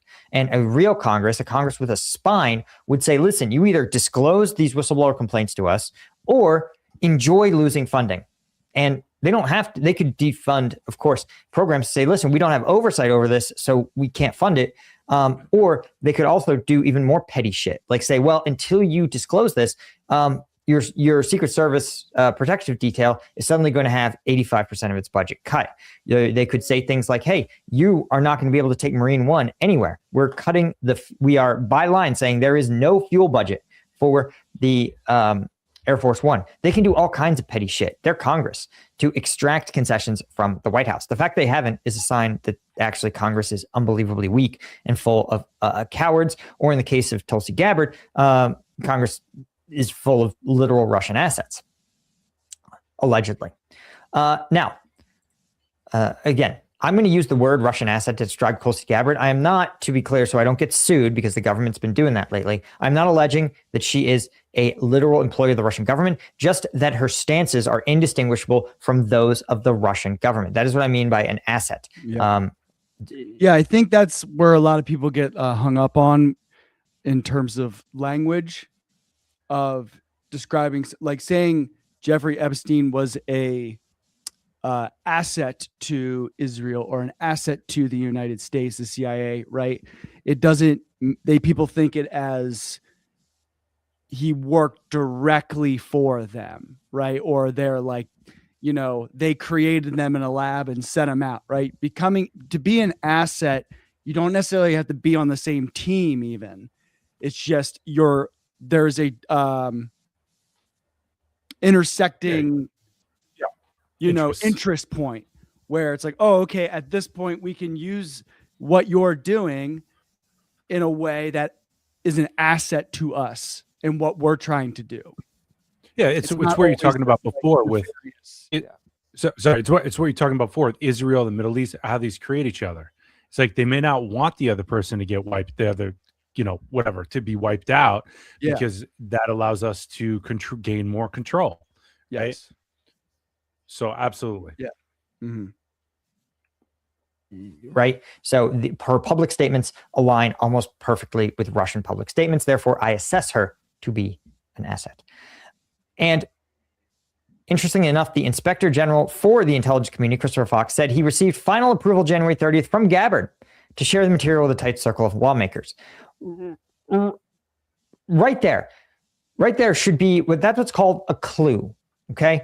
Because the person deciding whether or not the complaint can go to lawmakers is the person who is the subject of the complaint. Like, that should be called a clue.